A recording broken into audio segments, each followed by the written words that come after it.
بص كده يا عزيز الاهلاوي، بص على الجدول ده كده. اه والله احنا رابع، النادي الاهلي رابع. ايوه ما تستغربش، انا السيراميكا الاول والزمالك التاني. سيبك بقى من السيراميكا الاول. من النهارده ايه، من ساعه ما الماتش خلص اتشالت السيراميكا خالص، وزي ما بيعملوا الفوتوشوب بتاعهم. الزمالك الاول، وممكن يشيلوا بيراميدز وتلاقيهم جايبين الاهلي التالت، او حاطين الاهلي تحت الزمالك، ويقول لك الزمالك متصدر عادي. ما هو هتلاقي الزمالك متصدر الدوري خلاص. بالنسبه لهم ما دام سبقونا بنقطه خلاص في الدوري كده، الزمالك متصدر. فانت رابع. فالكلام بقى للناس بقى، سيبك من كده كده الزملكاويه كده كده ايه. فالفرحه مش سايعاهم، وكده كده احنا متعادلين اصلا مع البنك الاهلي قبل ما يلعبوا النهارده ويكسبوا الخمسه، والجون واتلغى كمان، يعني كانوا هيبقوا سته. ان احنا اصلا متعادلين بالحكام، تخيل يعني وصلت الدرجه دي، ان احنا النادي الاهلي متعادل مع البنك الاهلي بالحكام. ليه يا عم الحاج؟ لهم ضربه جزاء بتاع بيكام جايه في ايده واضحه جدا، والكوع بتاع بن رمضان جاي في وش محمد ابراهيم، لسه عينه واربع لحد دلوقتي في المستشفى. مين اللي عمل فينا كده؟ سيبك، ده كلام الزملكاويه. تيجي بقى الكلام الاهلاويه بقى، اللي زي اللوز، يعني اللي بيطلعوا بقى في البرامج بقى زي اللوز. مش عارف هم منتمين للنادي على اساس ايه، او بيحبوا النادي في ايه. لما تطلع تقول اللعيبه مضغوطه او مش مضغوطه، بقى ضغوطات الماتشات. اللعيبه بتلعب كل 3 ايام ماتش، اللعيبه جايه من كاس افريقيا اصلا مهنجه. وانت كان مين يا اسطى غير تريزيجيه اللي لعب الماتشات كلها في افريقيا؟ مين غير تريزيجيه اللي لعب في افريقيا؟ الشناوي كان بيتغير مع مصطفى شوبير، زيزو كان بيلعب على مراحل، امام الله يرحمه. طب فين طيب؟ ما تقوليش يعني. ادي حاجه. طب تيجي تتكلم يا اسطى، طب في صفقات احنا اصلا دفعنا فيها فلوس في يناير، نصها جاي متصاب ونصها ما بيلعبش.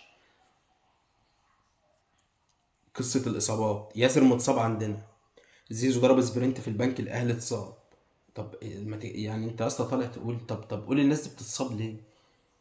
المعد البدني بيعمل ايه؟ بتاع الاحمال بيعمل ايه؟ الدكاتره اللي موجوده بتعمل ايه؟ ما الناس بتتصاب يعني. بيضرب سبرنت، زيزو احسن لاعب في مصر، زيزو هو الاصل. ضرب سبرنت في ماتش البنك الاهلي، جاله الشده، جاله الضمه، جاله ربنا يشفيه. طب ده على حساب مين؟ طيب الفلوس اللي اندفعت في اللعيبه اللي جايه، عمرو الجزار بيقول لك جاي متصاب.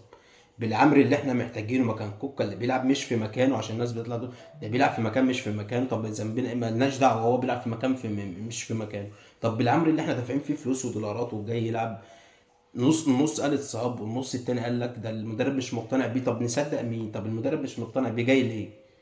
طب مصاب جبنا ليه؟ ما بنجيبش حد جاهز ليه؟ اصل انا في وقت راحه، وفي وقت ما فيش ماتشات، ومش وقت مضغوطين فيه.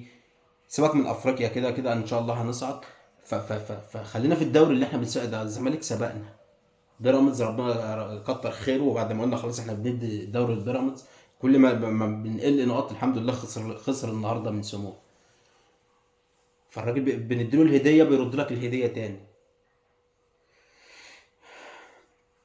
نعمل ايه تاني؟ انا مش فاهم يعني. صفقات بنجيب فلوس، اللعيبه بتاخد فلوس، اجازات بتاخد اجازات، مرتبات بتاخد مرتبات، مكافآت بتاخد مكافآت، اعلانات بتعمل الاعلانات.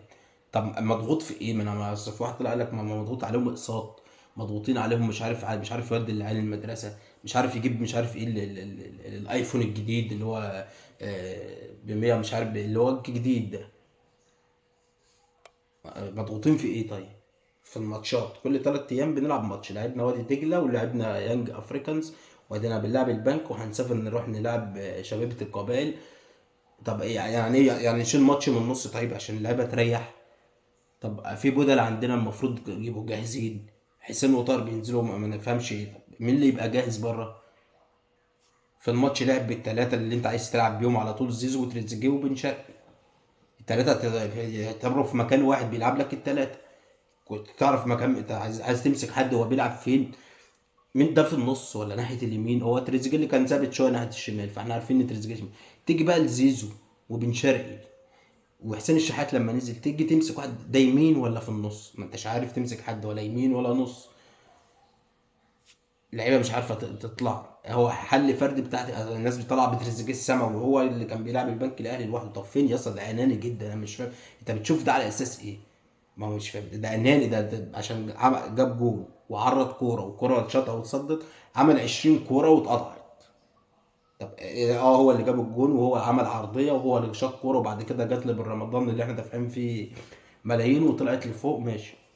مش هنتكلم على كاموش ولا وتاكا ولا الناس اللي لسه جايه، النادي الاهلي، فما مناش هنتكلم على الناس اللي جت ومصابه والناس اللي جت والمدرب مش مقتنع بيها، او الناس اللي جت وما تجيش. يعني احمد عيد جه، انت عندك محمد هاني، كان عندك عمر ومشيت عمر كمان، ما هو يمشي ماشي، بس بتجيب ناس بفلوس وجايبه من مصري.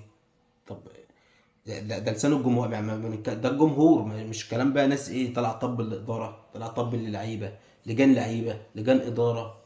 ما هو الكلام ده يتحاسب عليه مين لما الزمالك خلاص يسبقنا في الدوري والتحفيل بقى علينا؟ قصه امام عاشور، والناس قالت لك امام مقصر في الفرقه، امام مقصر في الفرقه. طب نعمل ايه يا اسطى؟ ما هو الناس بقى نص اصلا بقينا مقسومين نصين بقى، عمر ما الجمهور كان بيتقسم نصين كده غير في الحاله اللي هي بتاعت الانسحاب قدام نادي الزمالك. نص كان معارض ونص كان قال لا احنا المفروض ناخد حقنا وما نروحش وما نلعبش تاني الدوري.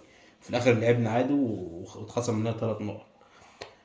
فنص دلوقتي امام اتعاقب خلاص، غلط واتعاقب، يرجع يلعب تاني، ونص لا ما يخشش النادي.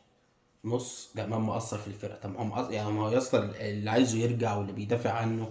طب هو دلوقتي مقصر يعني، هو غيابه احنا مضرورين فيه، بنضيع نقط في الدوري وهنخسر الدوري. ما هو قاعد هيقعد 3 4 5 ماتشات ما يلعبش. افريقيا ماشي معانا، مع افريقيا ان شاء الله كده كده خلاص صاعدين. طب في الدوري النقط اللي احنا عمالين نخسرها دي، سيبك من الزمالك ده ماتش فريحي وخلاص، وسيبك من ان هو يتنيه متصدر او تاني او تالت او رابع. فسيبك من الماتش ده، بيلعب بنفس الخطه بتاع كاس الرابطه، ما تفهم، ما تعرفش اصلا كان بيلعب بمين. فاحنا بنضيع نقط عادي. تيجي الناس تقول، تيجي تلاقي الناس عايزه، الناس بتفهم تتكلم تقول الحق. احنا كنا وحشين يا اسطى، ما فيش حد حلو، ما فيش اي اداء، كله باصص لبعضه. طب امام لما يرجع وخلاص ونسامحه هنديله زي اصل الناس بقى، ما احنا مش عارفين نوصل للحقيقه فين. ما هو خلاص نزلت الغرامه، الاداره ذات نفسها بتدافع عنه. لما لقيت الهوجه والموجه قامت عليه قالت لك لا، ده هو كان بعت للدكتور والدكتور ما قالش الكابتن وليد وعايز اطلعه بريء، اللي هو الملاك البريء، هو اصلا ما راحش وكان غلطان قبل كده، واحنا عصينا على نفسنا ليمونه اصلا اول ما كان جه خالص، وناس كتيره ما كانتش عايزاه، بس لما جه خلاص شجعناه، مش عشان هو، عشان النادي. فدلوقتي قل من النادي، طب هنشجعه على اساس ايه؟ او يرجع على اساس ايه؟ او يلوي دراعنا على اساس ايه؟ انا مش فاهم برضه. بيراميدز ادانا له الهديه ردها لنا تاني. سيبك من متصدر الدوري بتاعت الزمالك دي، فعادي عادي كده كده احنا عارفين اللي فيها. فيا ريت ما نردش الهديه تاني يعني. يعني يبقى من كلام ايه، ولا ضغوطات ولا مش عارف ايه ولا ايه ولا ايه ولا اي حجج ولا اي بتنجانات وكل 3 ايام ماتش، لا نشد شويه على اللعيبه، نشد شويه على المدرب. طب جايبين له ناس مش مقتنع بيها ليه؟ حرق الدم. يعني لما يجي ماتش نكسبه يا عم ماشي، وبنطرمخ على المواضيع ونقول لك احنا كسبنا، مش مهم خدنا ال3 نقط، مش مهم اي حاجه تانية. لكن لما نتعادل ونخسر يطلع ما نطبلش، لما نكسب تقعد طبل، امسك الطبله وطبل براحتك.